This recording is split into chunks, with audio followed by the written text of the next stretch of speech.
Ça me rappelle, un jour, j'ai eu une interview avec un grand fonds parisien très, très connu. Mhm. Et le mec avait les pieds sur la table. Et il m'a dit, tu fais quoi, toi? Et je lui dis, bah, moi, c'est assez marrant parce qu'il m'a appelé, ils sont venus me chercher avec des chasseurs de tête. Et je me suis dit, mais quand c'est qu'ils me demandent ce que je fais? Je dis, bah, moi, je suis trader. Je suis trader sur le flux, j'achète, je vends, etc. Et il me dit, toi, tu es en dimension 2. Ah, je dis, ok, c'est quoi ça? C'est encore plus paradoxal parce que tu vas te dire par exemple, la personne qui a 50, 100 ans qui dit ah super, le prix de mon immobilier a augmenté, a pris 20, 30%. Ok, mais ça veut dire que tes petits-enfants vont encore plus galérer en vrai. Et l'économie devient maniaco-dépressive. Et justement, elle est faite de cycles de croissance. Et on nous fait croire que c'est normal. Mais il n'y a rien de normal. Normalement, on devrait être tous apaisés et que le prix de l'immobilier doit être stable. Tu vois, ouais. Il ne doit pas faire des yo-yo dans tous les sens comme ce qui est là. Salut Anis, comment vas-tu? Salut Faudil, bonjour tout le monde. Ça va? Ouais, très bien, comme d'hab. Bon, Anis, au dernier épisode, on a parlé d'inflation, de spéculation, ainsi de suite. On disait qu'il fallait s'intéresser à éventuellement différents types d'investissements. Notamment on parlait de nouvelles technologies, et suite à ça, là, tu as fait une réflexion sur ton compte Twitter où tu mettais en avant les propos d'un certain CEO de la JP Morgan, donc une grosse banque d'affaires américaine, qui, au contraire, parlait plus d'épargner que d'investir. Alors, je vais reprendre ses propos. C'est Jamie Dimon, donc de JP Morgan, qui disait qu'il avait carrément stocké 500 milliards en cash avant d'investir, car il estimait que l'inflation allait avoir tendance à exister, à durer un certain moment. Ce qui semble être à l'opposé de ce qu'on imaginerait, c'est-à-dire qu'on se dit, voilà, si les prix augmentent, on a plus tendance à investir. Quelle est la logique derrière tout ça, Anis, si tu peux nous décrypter tout ça? Oui, c'est très intéressant en fait. Pourquoi j'ai fait un thread dessus sur Twitter, c'est que ça va à l'opposé de ce qu'on pourrait penser. C'est contre-intuitif. C'est-à-dire que ce que dit Jamie Dimon, justement, il dit comme il va y avoir de l'inflation, nous, on va mettre du cash de côté. Donc déjà, à tous les complotistes qui disent que s'il dit ça, c'est pour faire le contraire, etc., c'est dans ses comptes. L'argent a été mis de côté et c'est quelque chose qui est vérifiable. Donc pourquoi il a fait ça? Et c'est très intéressant en fait, parce que quand on dit qu'il va y avoir une hausse des prix, ce qu'on a tendance à faire, c'est de se réfugier vers les valeurs refuges comme l'or ou l'immobilier. Okay. Lui, ce qu'il dit, il dit non, je vais garder le cash. Et pourtant, le cash est en abondance. Donc en général, quand le cash est en abondance, tu te dis que non, il va valoir de moins en moins. Et il vaut mieux acheter de la pierre qui est à Paris, par exemple, parce que le nombre d'appartements est très réduit, ou de l'or, parce que la quantité est réduite aussi. Lui dit non, je vais garder du cash. Pourquoi? Parce qu'en fait, il se projette dans le futur. Il se dit que le trend actuel, où la BCE, la Fed, etc., imprime constamment de l'argent et où les taux sont nuls, va s'arrêter. Et donc, il se projette dans le futur où l'argent va devenir de plus en plus rare. Et ceux qui seront rois, ce sont ceux qui auront de l'argent et qui pourront, d'une certaine façon, égorger ceux qui n'en ont pas. Et ça, c'est intéressant parce que c'est ce qu'on va voir peut-être après, c'est que l'être humain normal, lui, ce qu'il fait, c'est il interpole, il fait une interpolation du passé récent pour prédire un peu le futur proche. Okay. Et donc, tout le monde se dit, bah, là, ils font que d'imprimer de l'argent, les banques centrales, les taux sont très, très bas. Je ne vois pas comment ils peuvent remonter les taux. S'ils remontent les taux, c'est la fin du monde. Il va y avoir des cracks financiers et immobiliers, etc. Toutes les entreprises zombies vont aller à terre. Donc, ce que font les gens, c'est se dire, bah, ça va durer. Lui, il fait ce qu'on appelle un contre-pied. C'est-à-dire que lui n'est pas dans la tendance là, il l'a été pendant quasiment 20 ans, et là, il commence à changer d'avis, en tout cas ce qu'il dit publiquement, il commence à changer d'avis et il se dit qu'il va avoir une rupture. Donc lui est dans la rupture. D'accord. Et justement, pour un indice que toi tu utilises pour pouvoir justifier ça, et peut-être lui également, il le prend certainement en compte, c'est le peur ratio. Donc, c'est-à-dire en grosso modo, la rentabilité, en gros, d'une action, pour faire simple. Et en quoi c'est intéressant de prendre ça en compte pour pouvoir analyser? Alors, Tu peux pourquoi nous c'est expliquer? intéressant à prendre en compte? C'est que ce qu'on peut dire, c'est on peut dire que la bourse, donc les actions, ou Oui. l'immobilier sont trop chers. Mais Ouais. trop cher exprimé en quoi? Mm. C'est le truc qu'on répète tout le temps. Un terrain de 1000 mètres carrés, il fera tout le temps 1000 mètres carrés. Un appartement de 100 mètres carrés, il fera tout le temps 100 mètres carrés. Mhm. C'est-à-dire que sa valeur est quasiment la même. Mais son prix a augmenté.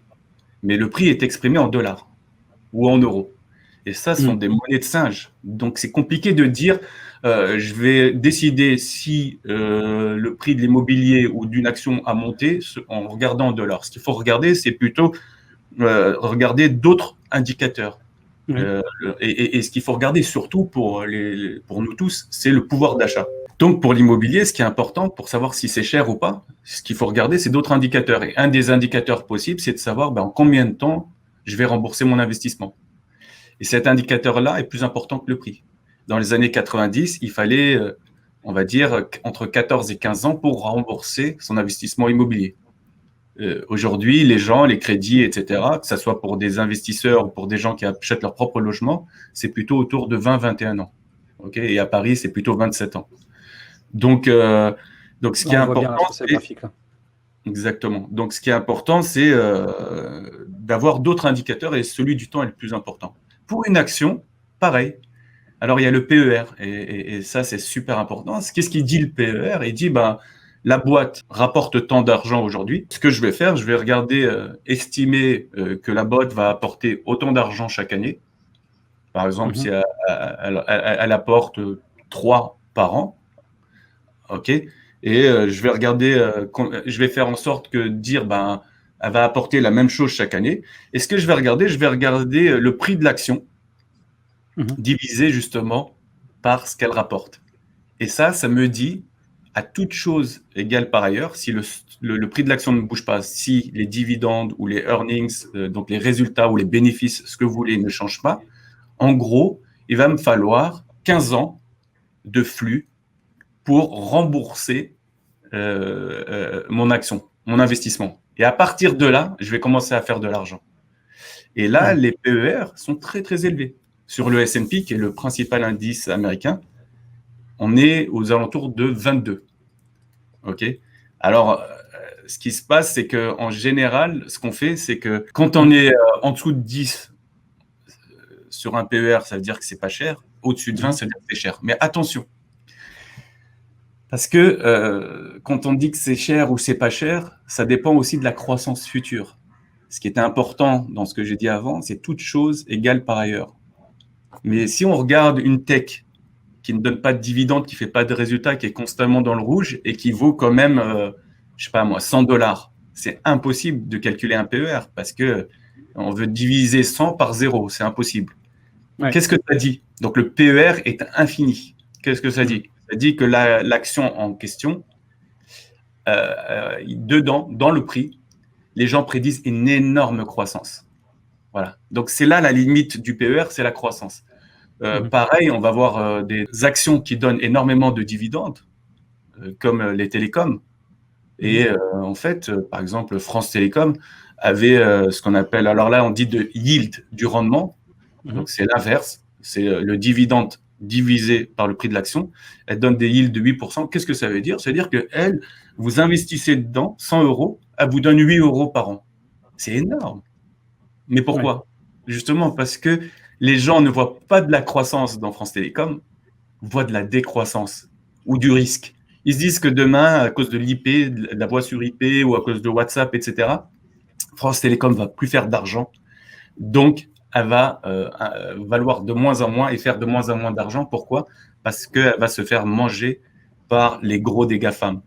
Et c'est pour ça que justement le yield est très grand. Et quand on regarde Google, qui était une énorme boîte, peut-être la plus grosse capitalisation mondiale, n'a jamais donné du dividende, quasiment. Et donc, qu'est-ce que ça veut dire? C'est-à-dire que c'est une boîte qui croît constamment. OK?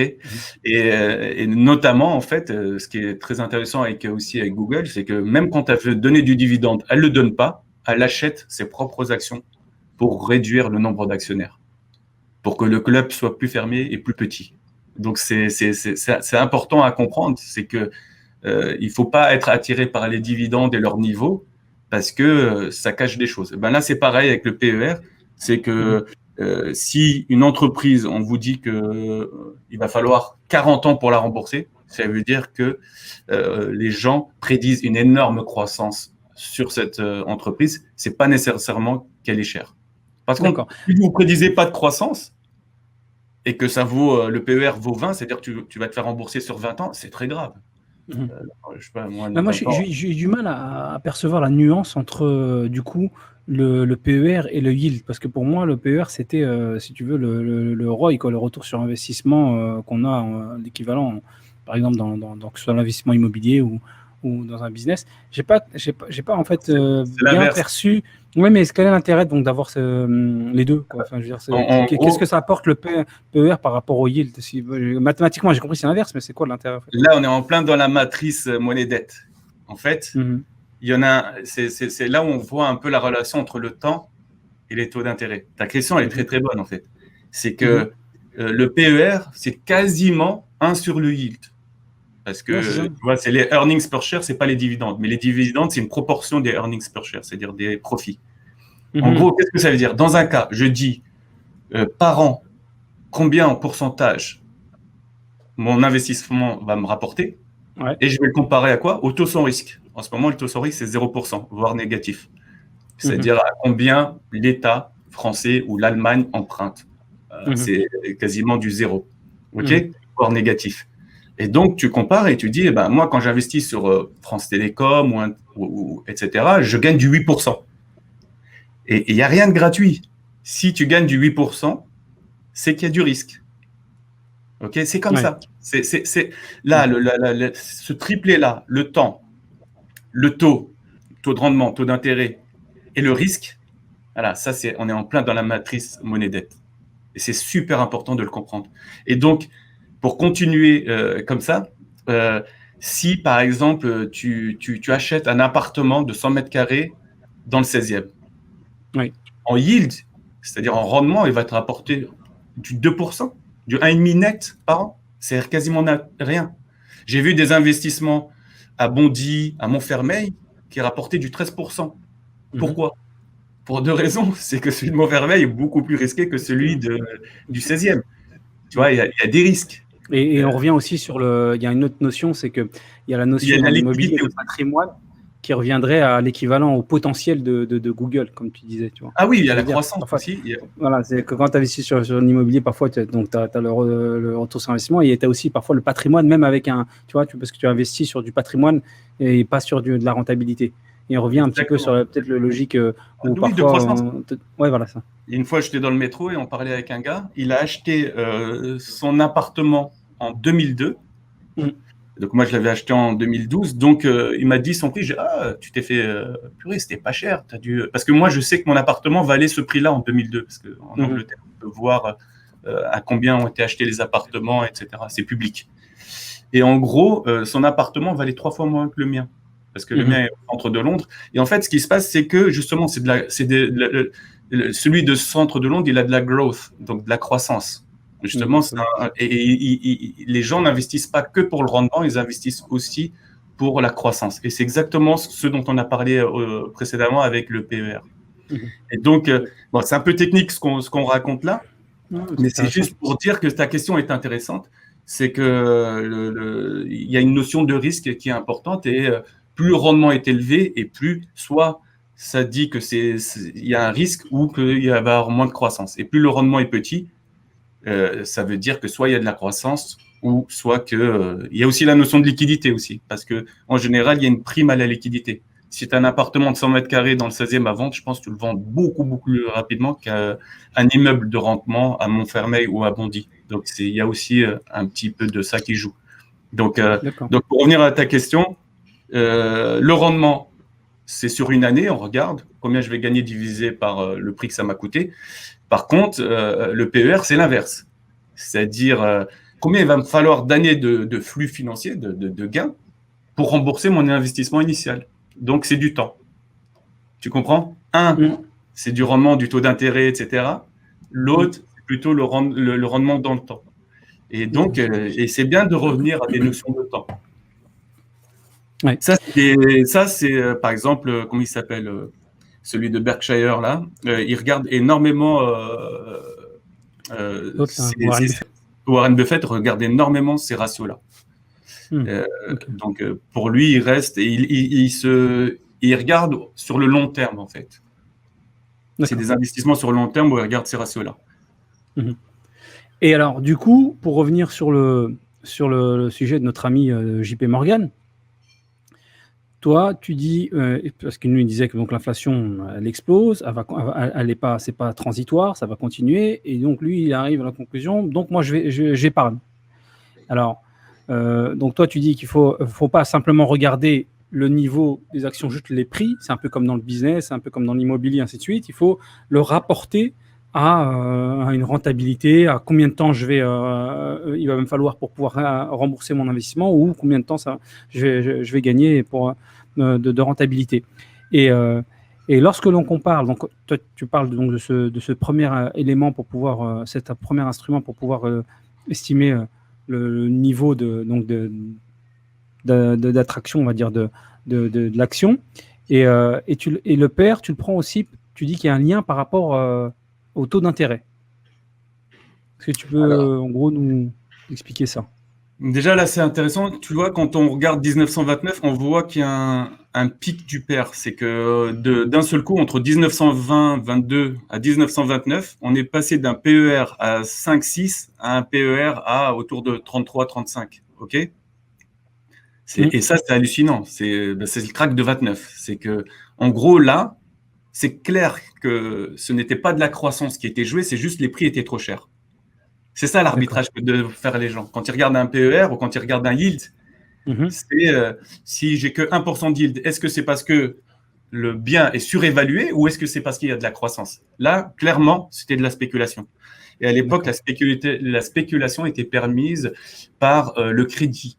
Okay, parce que à ce moment-là, les gens empruntaient énormément pour augmenter leur investissement en bourse. OK ?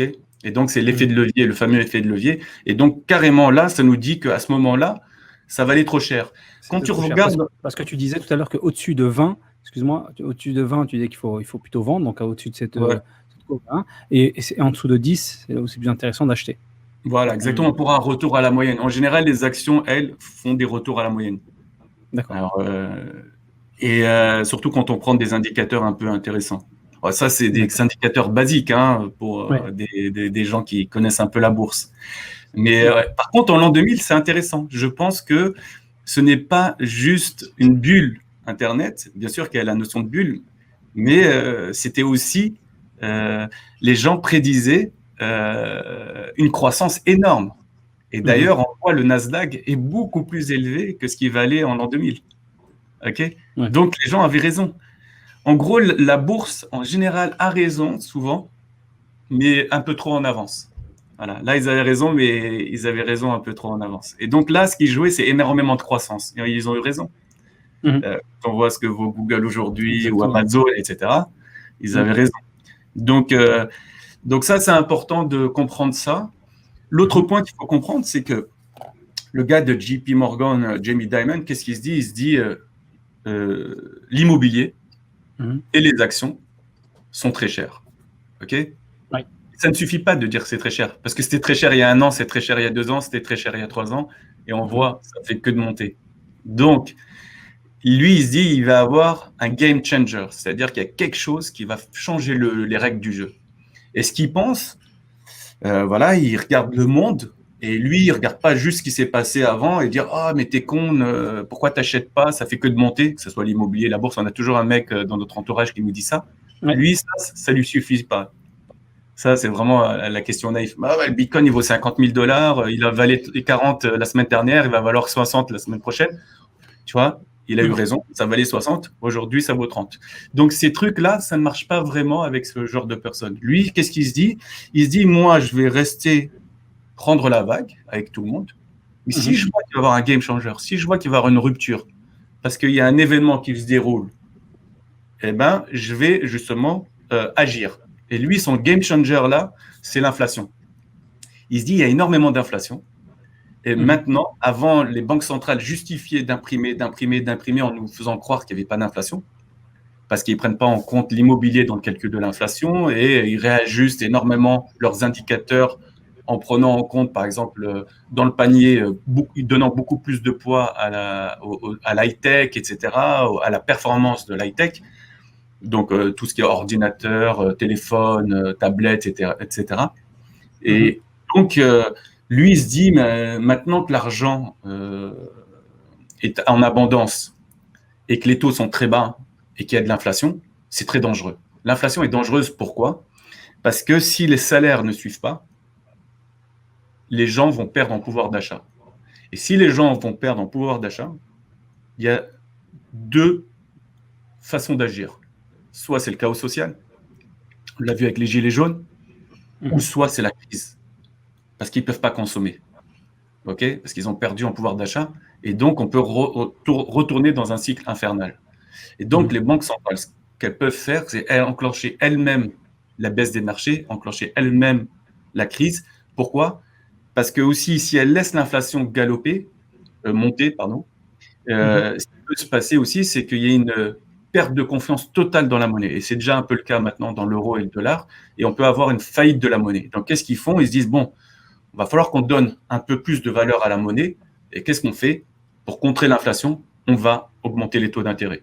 Et si on augmente les taux d'intérêt, eh ben, l'argent va valoir plus. Celui qui a du cash va soit prêter à plus cher, parce que les taux d'intérêt augmentent, la monnaie elle est en manque, etc. Ou soit, ce qu'il va faire, il va attendre que le prix de l'immobilier baisse ou le prix des actions baisse pour acheter. Pourquoi? Parce que beaucoup de gens qui achètent l'immobilier ou qui achètent les actions le font à crédit. Et si plus tard, emprunter devient plus compliqué et devient plus cher, eh ben, le prix des actifs risque de baisser. C'est un peu ce que j'explique dans le thread avec un point un peu technique qui est le DCF, Discounted Cash Flow. Et en fait, ça, qu'est-ce que ça fait le Discounted Cash Flow? Ça regarde vraiment le flux de trésorerie. C'est un peu une sorte de PER, mais un peu plus intelligent. Au lieu de dire, c'est une façon de donner un prix à l'immobilier, un prix aux entreprises, etc. C'est de dire, je vais regarder tous les flux de trésorerie futurs et je vais le diviser un peu par une sorte de taux. Et le taux, ce taux-là, c'est en sorte le taux d'intérêt plus une prime de risque, un taux de risque. OK? Et ça donne une valeur à l'entreprise. Alors, si tu regardes cette méthode du discounted cash flow, qu'est-ce qu'elle te dit? Du flux de trésorerie, elle te dit, voilà, c'est ça. Elle te dit, si le taux augmente, nécessairement, les flux, ça veut dire que ça anticipe plus de risques dans le futur. Et donc, mes flux futurs sont plus incertains. Et donc, la valeur de l'entreprise est plus basse. Et donc, le marché est censé baisser. Et donc, lui, qu'est-ce qu'il se dit? Soit je vais prêter, si les taux remontent avec mon cash, je vais le prêter à cher aux gens, ou soit je vais attendre que tout dégringole et j'achèterai tout en bas quand il y aura des opportunités. D'accord, donc dans les deux cas, en fait, il s'y retrouve, quoi. Soit il estime que ça va complètement se dégringoler, et donc du coup, à ce moment-là, il pourra racheter pour pas cher, soit il prêtera avec un taux d'intérêt beaucoup plus élevé. Exactement, parce qu'il faut, on en a parlé tout à l'heure, toi et moi, il faut vraiment comprendre la matrice de la monnaie dette. Donc, il y a l'histoire du risque, mais le plus important pour les banques centrales, c'est les taux d'intérêt directeurs, et même la courbe de taux, parce qu'ils la manipulent de nos jours. Donc, c'est toute la courbe de taux. Et aussi, ils ont un autre levier qui est celui de la création monétaire. Et les deux sont liés. Par exemple, la Banque centrale crée de la monnaie pour avoir une influence sur les taux longs des États et des multinationales. Donc, il faut voir ça comme un robinet monétaire. L'argent coule à flot et il est gratuit. Donc, s'il est gratuit et coule à flot, on va avoir ce qu'on appelle l'inflation. Pour réduire l'inflation, il va falloir fermer le robinet, Donc, les banques centrales vont devoir créer moins d'argent et il va falloir faire en sorte que le taux devienne plus cher, le taux d'emprunt. Et donc, ils vont remonter les taux directeurs, ils vont arrêter d'agir sur la courbe parce que déjà, ils ne créent plus d'argent. Et donc, s'ils font ça, ce qui va se passer, c'est que les marchés vont dégringoler et l'argent va valoir plus cher. Et lui, avec son cash, eh ben, il est prêt, comme il le dit plus tard, à laisser les gens faire des choses stupides pour lui après racheter au plus bas, égorger ceux qui viendront vendre dans la panique. Ouais, il dit on laisse tranquillement tourner et effectivement, et on n'aura plus qu'à accueillir les bonnes affaires. Et, Ben, on entend souvent ça, tu sais, dans la bouche de la France insoumise, les économistes d'extrême gauche, etc. Oui, les riches se font plein d'argent quand il y a une crise. Mais il faut comprendre pourquoi ils s'en font. Parce que le système, il est biaisé à l'origine. Tu peux pas critiquer un phénomène sans le comprendre et surtout sans changer les règles du jeu. Le jour où tu auras quelqu'un qui te dira une société fondée sur le crédit, c'est mauvais, une société fondée sur le crédit avec intérêt, c'est mauvais, etc., ou sur la dette, etc., ce jour-là, les choses changeront. Mais tant que c'est que du blabla à la fin. Parce que tant qu'on ne remet pas en cause, c'est parce que tout ce qu'on explique depuis tout à l'heure, pourquoi c'est compliqué? Parce qu'on parle de prédiction du futur, on parle de taux d'intérêt, de risques, etc. Justement, parce qu'on est dans un monde de turbulence qui est celui de la monnaie dette, celui de l'usure, tu vois, on tourne en rond. Et c'est normal, tu vois, et c'est pas clair, parce que c'est un monde qui est fait de chaos. Moi, j'explique toujours, c'est que le système monnaie dette, tu vois, et on le voit très très bien dans un des graphes, en fait, ce qu'on voit, c'est que c'est sur la monnaie dette, on voit que c'est fait de yo-yo quand tu regardes à long terme. Pourquoi? Parce que il y a des moments d'euphorie et des moments justement de peur et de crainte et de dépression. Et donc, ce qu'on fait, c'est quasiment, on a fait de l'économie avec la monnaie dette un phénomène de maniaco-dépressif. Comme si on avait été tous touchés par justement ce mal qui est celui de l'exubérance et puis de la dépression. Et l'économie devient maniaco-dépressive. Et justement, elle est faite de cycles de croissance. Et on nous fait croire que c'est normal. Mais il n'y a rien de normal. Normalement, on devrait être tous apaisés et que le prix de l'immobilier doit être stable. Tu vois? Il ne doit pas faire des yo-yo dans tous les sens comme ce qui est là. Et pourquoi il fait des yo-yo? Parce que justement, le crédit agit comme une sorte d'accordéon. Quand l'accordéon est poussé au maximum, ça pète. Quand il revient, ben, c'est accordéon ou élastique ou ressort, vous voyez ça comme vous voulez. Et nous, on est baladés entre eux, justement, dans ces périodes-là. Oui. Ok, intéressant. Par exemple, si on veut regarder le PER sur une courte période, comme on le voit dans ce graphe-là, donc on voit que au départ, il fallait à peu près, on le voit là, dans le début, entre 2010 et 2012, il fallait à peu près 12 ans pour rembourser son investissement, 12 ans de résultats de l'entreprise pour rembourser son... Mais à cause de la Fed, qui s'est mis à imprimer de folie, dès 2010 d'ailleurs, hein, on voit que justement ce PER ne fait que de monter, etc. Oui. Et jusqu'à atteindre un peu, qui était à l'époque déjà des niveaux très très hauts et des niveaux fous, quoi, qui sont de 18 ans. Ok. Et il y a le Covid qui est passé par là, parce que justement, il fallait que l'économie arrête de se chauffer et devienne un peu plus raisonnable. On est revenu à des PER en mars 2020 autour de 14. Mais encore une fois, la Fed a agi, a déversé encore des milliers de milliards, et on voit que maintenant, on est monté même à des PER de 24. Et justement, ça, c'est une preuve certaine que, justement, il y a un lien entre le PER et la création monétaire. C'est-à-dire que... et la politique de taux d'intérêt. C'est-à-dire que plus l'argent est en abondance, et plus, justement, les gens vont aller chercher du rendement, ils vont aller acheter des actions, jusqu'à les acheter à des niveaux très, très, très chers. Mais voilà. Est-ce que ça va durer? C'est exactement le sujet dont on est en train de parler, et l'idée du gars de JP Morgan de dire que ça ne va pas durer. À un moment, à cause de l'inflation, qui est justement la conséquence de la création monétaire, ben on va devoir à un moment... c'est la fin de la récréation. Exactement. Après lui. Exactement. Et cette logique-là, on le retrouve donc pareil dans l'immobilier, où effectivement là, tu as tes taux d'intérêt, comme tu disais, qui tendent à s'écraser, à atteindre des niveaux records. Ouais. Et parallèlement à ça, Ce qui compte, c'est voilà, la durée, en fait. Tu vois, c'est quand ça. tu regardes là l'évolution des durées d'emprunt, en Mm. rouge, sur le graphe de gauche, ça fait que de monter. Ouais. C'est pour ça qu'il y a deux leviers. Toujours, on nous parle que des taux d'intérêt. Ben, il faut voir l'autre levier qui est la création monétaire. Donc, dans le crédit immobilier, c'est la création monétaire par le crédit immobilier. C'est-à-dire que, on le répète encore une fois, c'est que quand vous allez chez le banquier, il n'a pas l'argent pour vous prêter. Il le crée au Mm. moment où vous signez que vous allez lui donner votre coût et votre force de travail pendant 20, 25, 30 ans. C'est à ce moment-là que l'argent est créé et qui sera annulé à chaque fois que vous allez rembourser. Et donc, plus il y a des crédits immobiliers et plus, justement, il sera difficile de rembourser votre crédit immobilier. On le voit sur le graphe de gauche, en l'an 2000, il y a une explosion du prix de l'immobilier rapporté à ce que gagnent les gens. Ça, c'est important, hein, à chaque fois d'avoir des indicateurs de temps, des indicateurs de ratio, où tu enlèves un peu, on en avait parlé un jour dans une vidéo, tu enlèves la monnaie. Parce que la monnaie, ça ne veut rien dire. Je te montre un graphe en dollars, en euros, ça ne veut strictement rien dire. Là, c'est rapporté à votre force de travail, à ce que vous gagnez par an, le graphe de droite.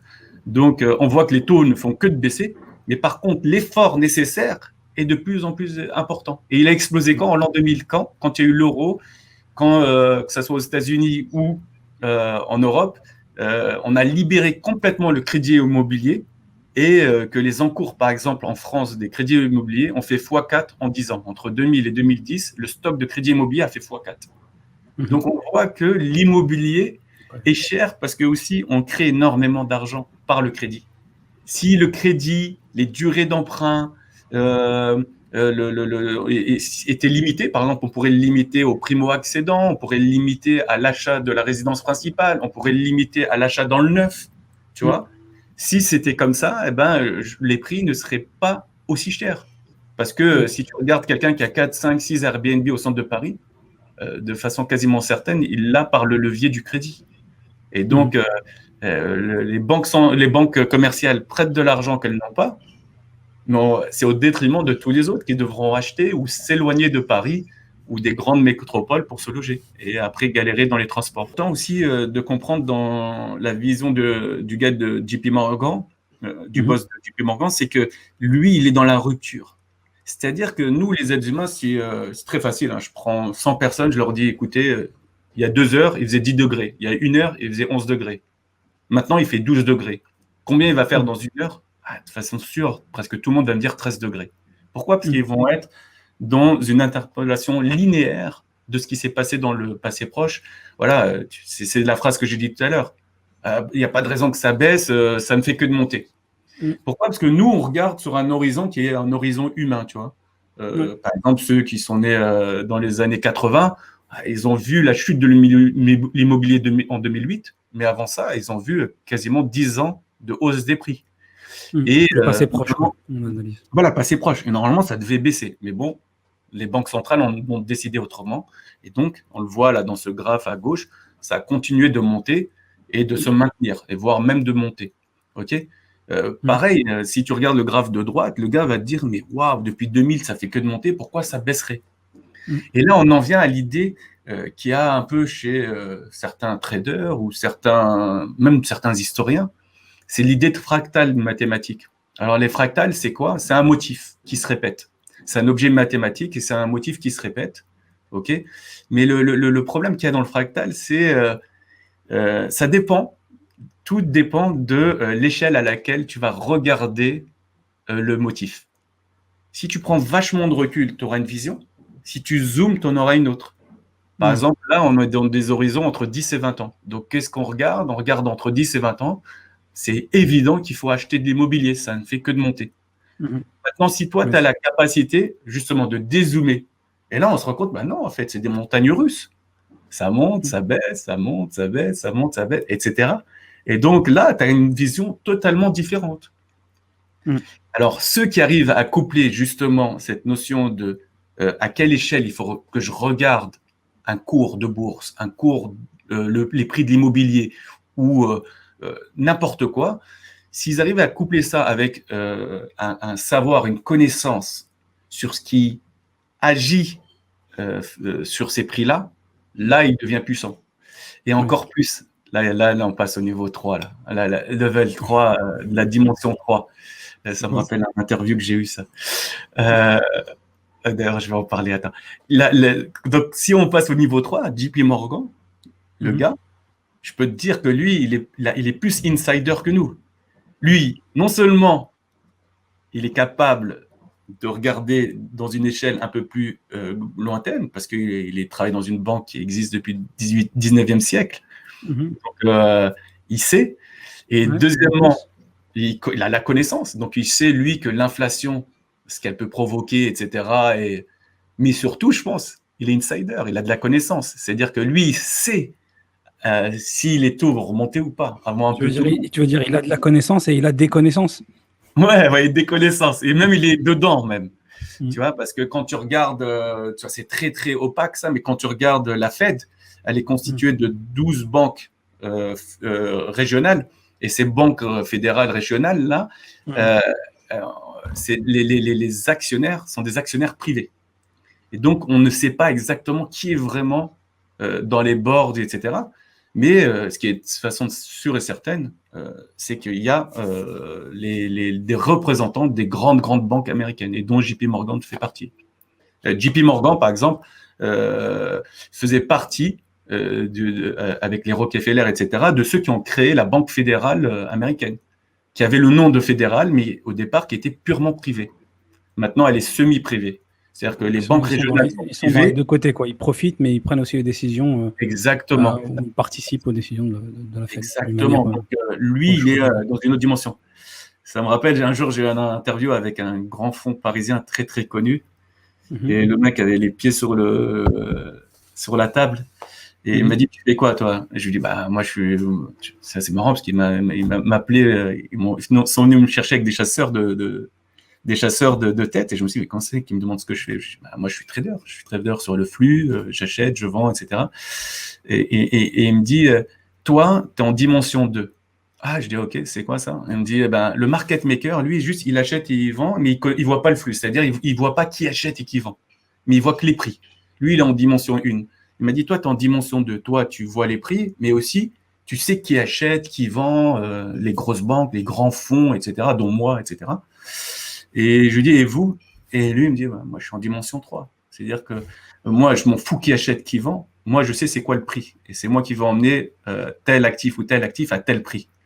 Ah, je dis, OK. Donc, lui, il est dans la dimension 3. Et je pense que JP Morgan, lui, il est en dimension 4. C'est-à-dire que lui, il sait tout ça, mais en plus, il peut décider quel sera le prix. C'est-à-dire que d'une certaine façon, ceux qui décident et qui poussent pour que les taux d'intérêt baissent ou remontent selon qu'ils soient prêts ou pas, eux, en fait, pourront faire en sorte que c'est un peu ce qu'on avait dit avec la France insoumise ou les gens d'extrême gauche qui disent « Ah, les riches, c'est eux qui profitent des crises. » Ouais, parce qu'ils sont préparés, et en plus parce qu'ils ont le pouvoir de création monétaire, ils ont le pouvoir de décider quel taux on va mettre, etc. Et parfois, il a créé la crise même. Exactement.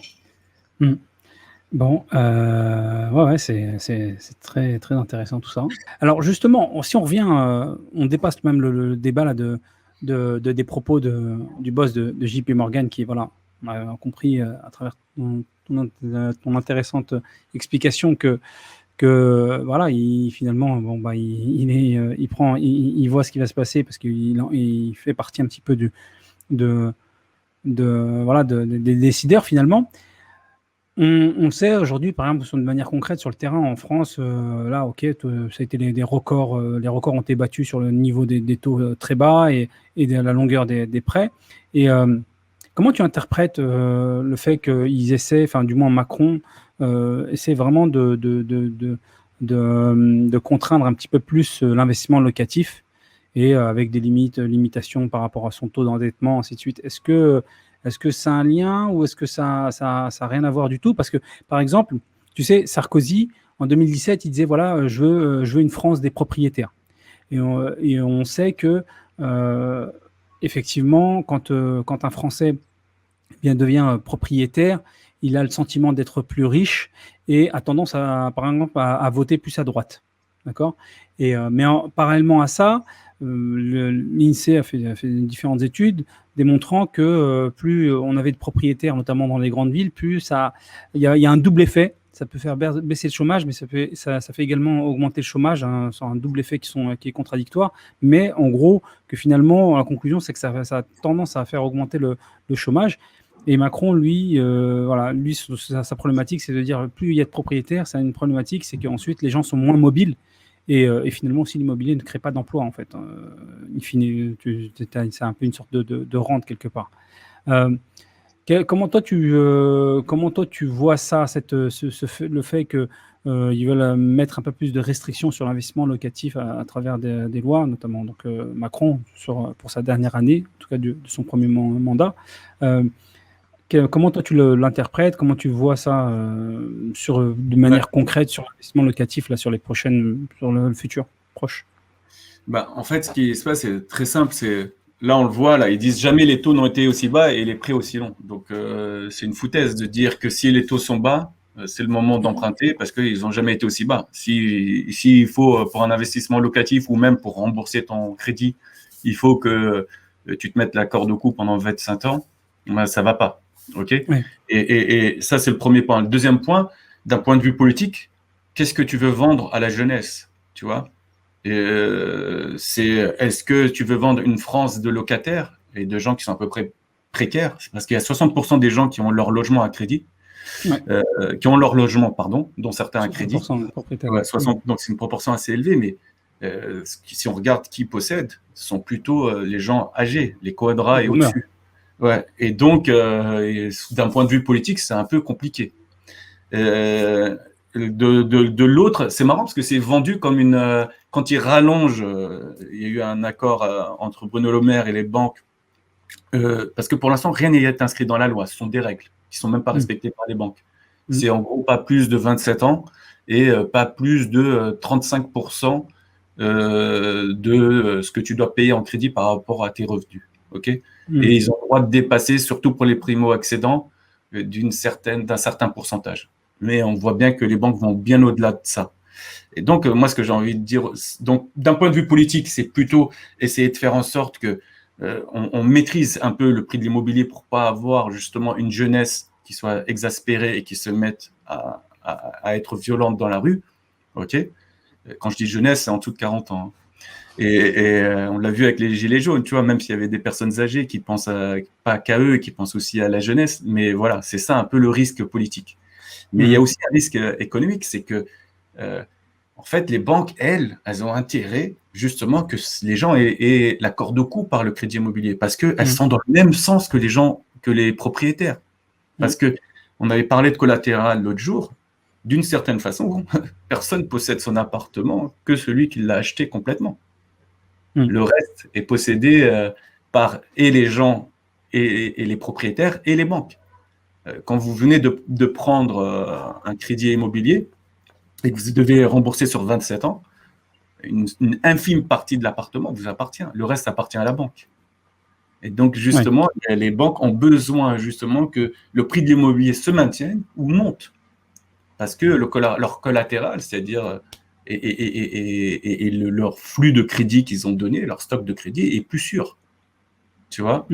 Et donc, c'est un combat. Et je ne comprends pas les gens qui voient ça comme une mesure sociale, d'allonger ça permet aux plus pauvres d'accéder, mais ça leur permet surtout d'être encore plus esclaves. En fait, on est pris dans un piège, en fait, tous. Parce que est-ce que je participe au game, au jeu, et je vais monter sur 27 ans. Parce que si je ne le fais pas maintenant, ça sera 30 ans dans 5 ans. Ça sera 33 ans dans 10 ans. Ou est-ce que je dis non, je ne participe pas au jeu, mais je risque d'être lésé. Je serai plus libre et je serai...